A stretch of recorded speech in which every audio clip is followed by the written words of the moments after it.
So Kunstler and Rubin had been invited to speak. And when were they speaking? That Wednesday night. So Monday you have Kent State. Wednesday you have Kunstler and Rubin speaking at U Hall. Kunstler was kind of a sober, a serious, older lawyer.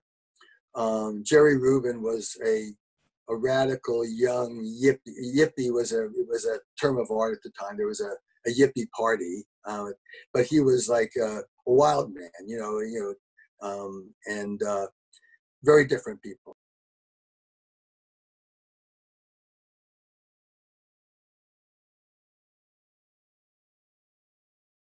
The Virginia Progressive Party was created around 67 or 68, and I guess I became treasurer of the party, and then we mainly ran people for student government and tried to influence a range of committees, and we did normal stuff.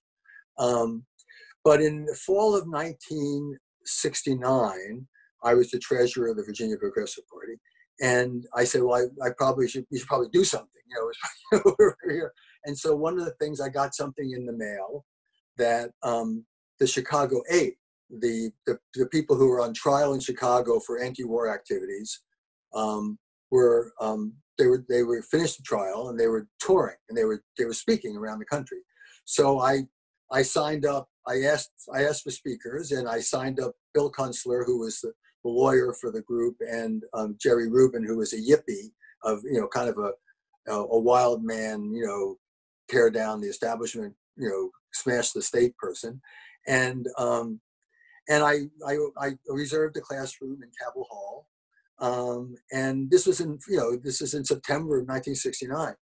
Well, and it turned out that we had booked them for, I think, May 5th or May 6th, 1970. A long time away. And it turned out to be the day after, or the 2 days after, the Kent State murders, where 4 students were killed and many wounded, demonstrating against the war at Kent State University in Ohio. So there were demonstrations going on. They'd gotten President Shannon out in front of an Alderman library. They made presentations to him. There had already been one march on Carr's Hill to make demands of President Shannon. That had happened a few nights before. But Wednesday night becomes, I think, the most extraordinary night in the history of the university.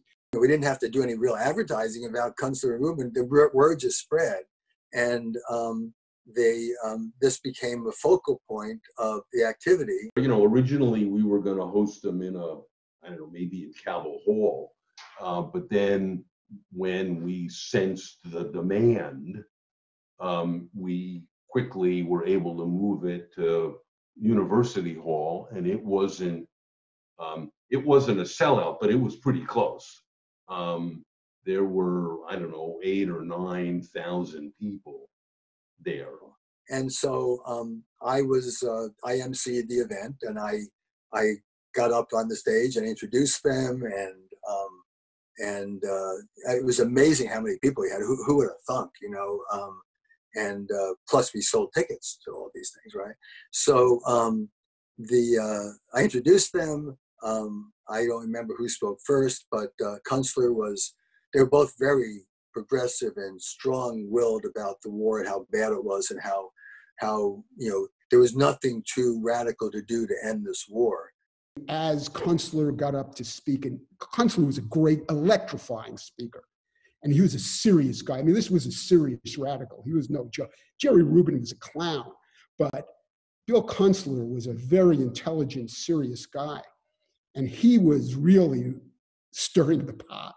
I mean, he was getting people saying you should strike at the university, you should make demands, force them to change. Eventually, Kunstler or Jerry Rubin, one of them, were saying we should do something now. We have all these people here. We should do something now.